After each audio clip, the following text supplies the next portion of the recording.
Hi, it's Lynn Bernatovich of lynspaperpetunia.com. Today I'm going to show you a really cool fluid watercolor technique using a Dreamweaver stencil.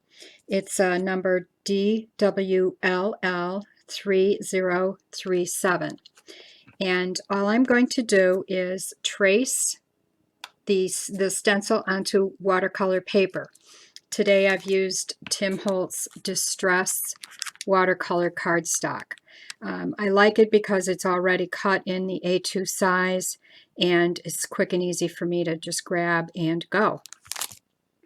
Here's the finished card, by the way, and this is totally an inspiration from a card by Jill Foster of Penny Black, and I have a whole blog post on my blog today, so you can see the comparative inspiration card and then where I went from her card.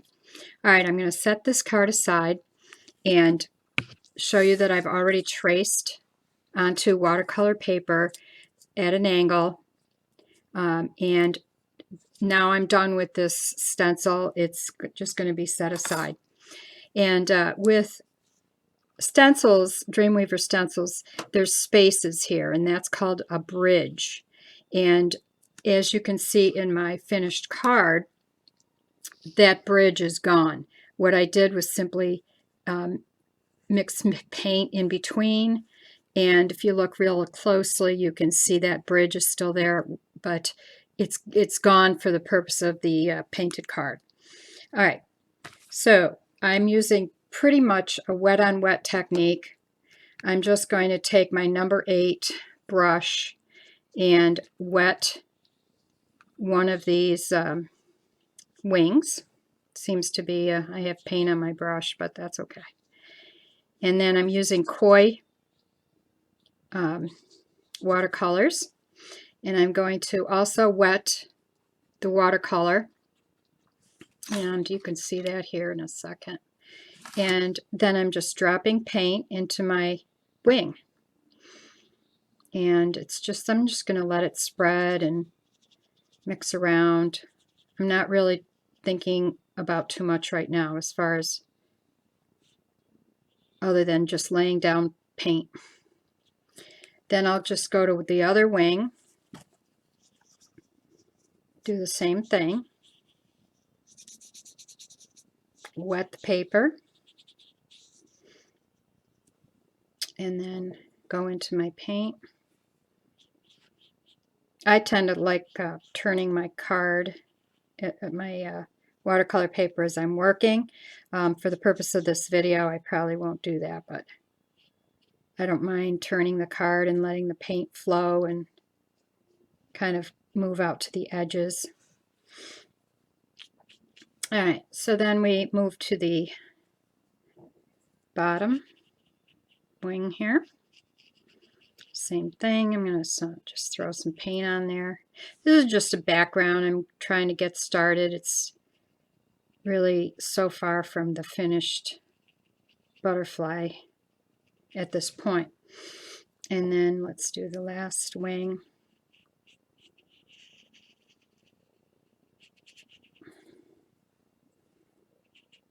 And then add the paint.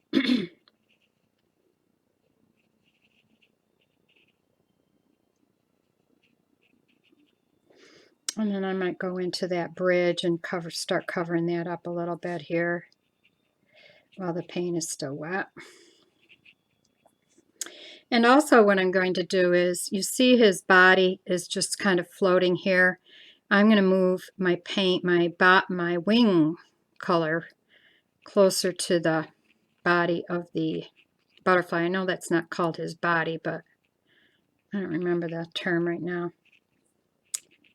Okay. Now I might let that dry a little bit just before I add another layer of the blue watercolor. So I'm going to stop and let that dry, and I'll be right back. Okay, I'm back with a dry first layer, and I'm just going to start adding a little more color. This time I might just go in with a wet brush, but the paper is dry. See what happens.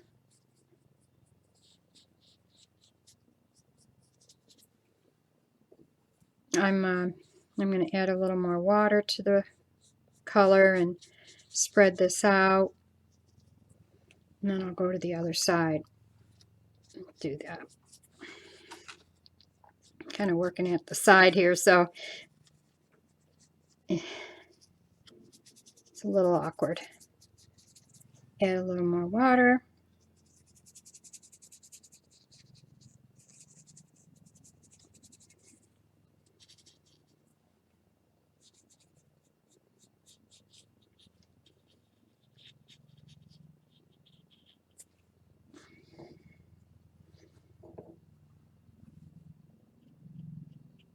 Okay. Now, I might want to start adding darker, really dark, another shade of blue into this butterfly wing, starting here in the towards the center, and then let that kind of flow out, wetting the brush and then picking up paint.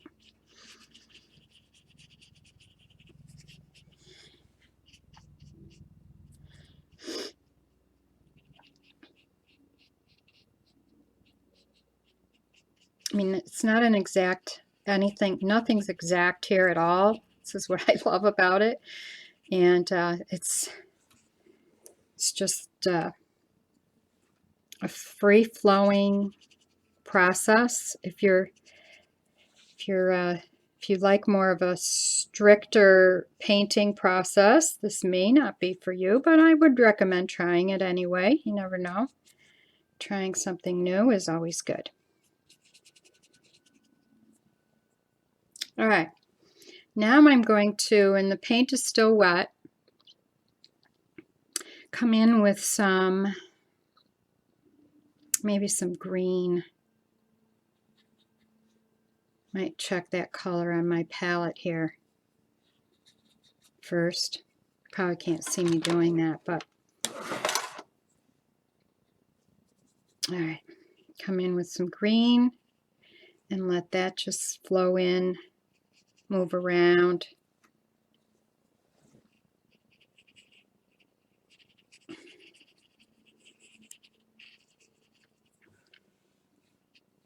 All right, loosey-goosey. Really just get it down. Okay. If I want to, I might just have water in my brush and move that green color out a little bit.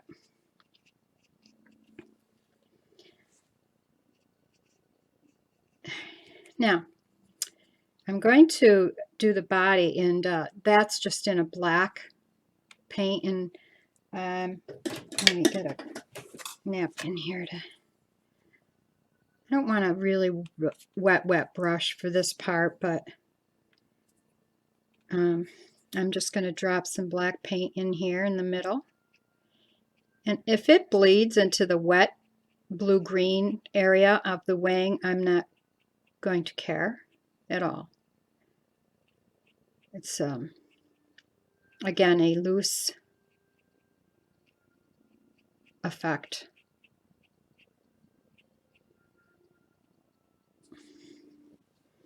Now the antenna, of course, look a little more precise, and so I'll just throw the paint on there and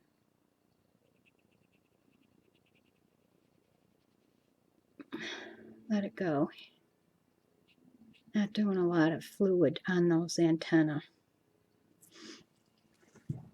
All right. Okay. So here's where the fun begins. I'm going to turn this a little bit. As you see in the sample, or the finished card, all this is dripping down. All that, it looks like a hot mess, but it's really not.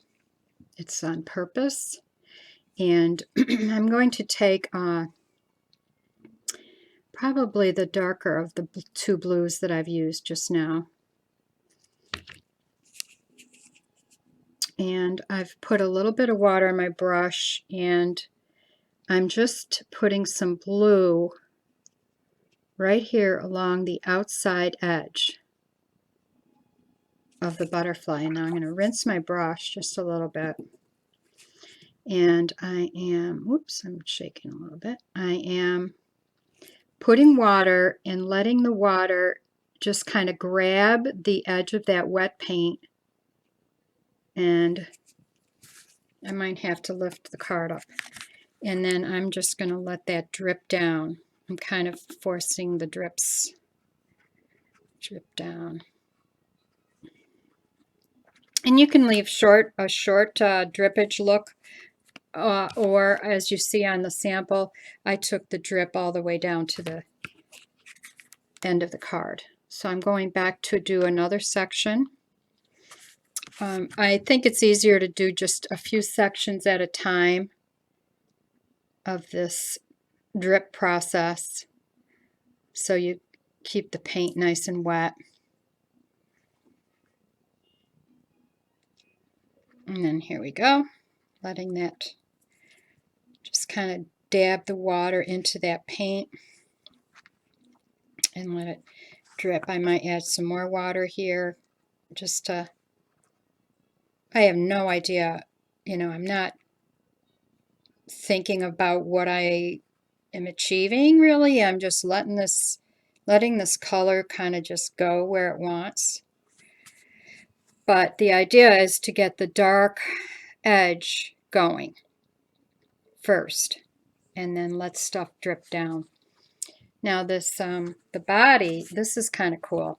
I'm going to just drop water here and see what happens. I might just add a little bit of black here. And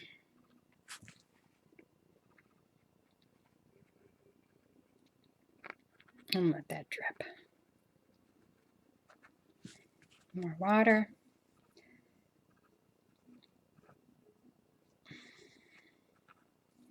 And now I'll go to my dark blue on the other side.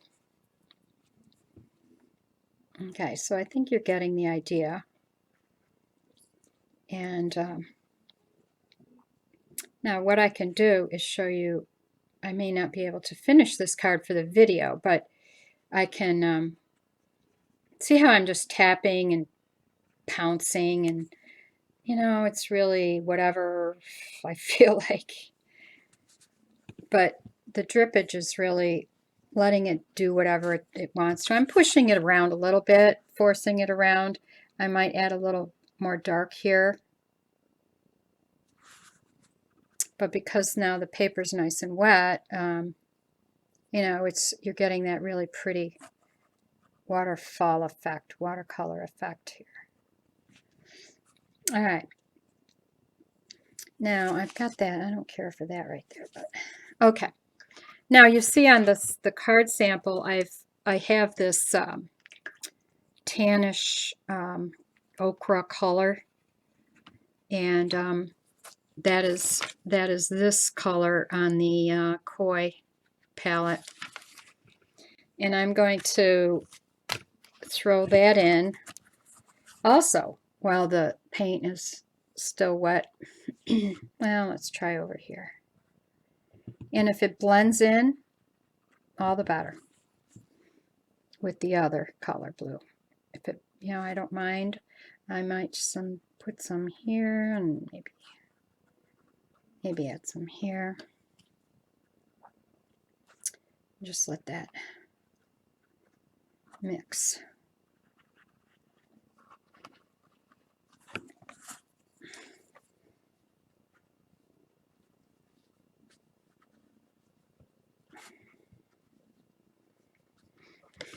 All right, and then maybe put a little more here. So, you know, it almost doesn't look like much right now, but believe me, as you keep going with it, this does become, it does have a design element to it, and you just want to stay with it and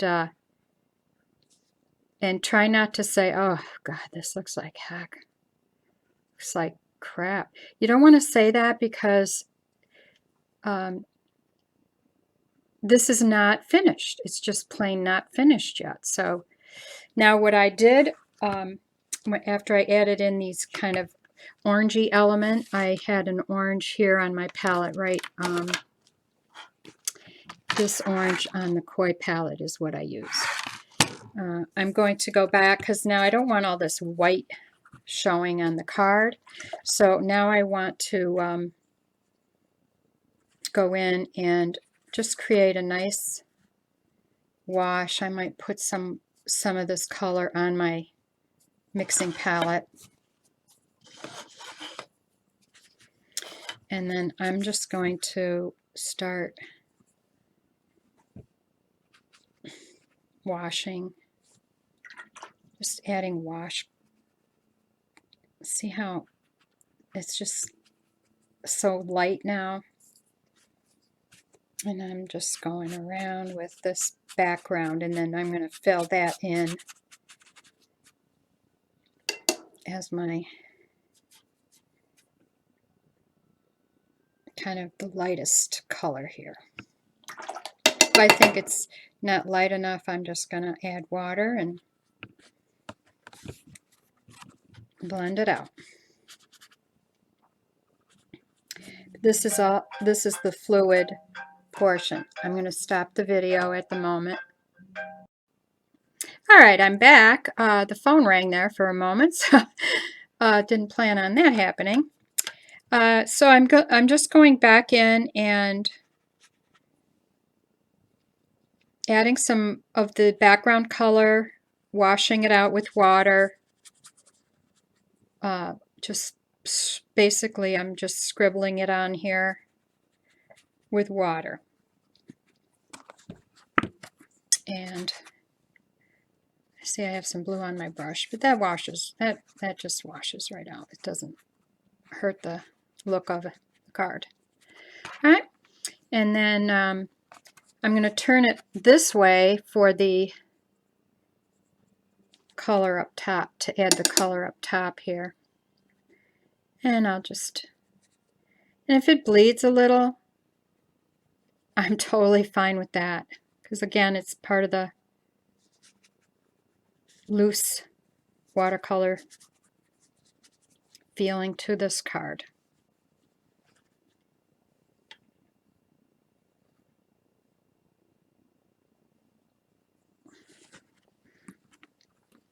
All right, now I could go back, and I might maybe add a little more orange. I think I want a little more dark contrast. Look at that drip. Oh, that's fantastic. And then add some here. See how I'm just kind of getting under that color I just threw on there. And then I might want that a little darker. Super. All right. So there's a really fast fluid card, and here's the finished card once again. And I also want to show you before I go the same kind of technique, only just going to take this out of the way. It's done by simply laying the stencil, in this case another Dreamweaver stencil, right on top of my watercolor paper, and basically I just held it there and then added, I just painted in these areas, and rather quickly, I'd say. And then I took away the stencil, and I had a little seepage over here, and it totally didn't matter because it's fluid watercolor. So then I also went in and added more color, additional green, and just let it spread out just like you saw in the butterfly card. Also with the bridges, what I did on this card was wherever there was a bridge, which means it was just showing as a white line basically, I added a darker color and just filled in all of those white bridge areas, and it looks fantastic, I think. Turned out really well. I'm so happy with it. So here's 2 ideas for you. I hope you get a chance to play and paint and get used to some fluid watercolor. I'll see you. Bye.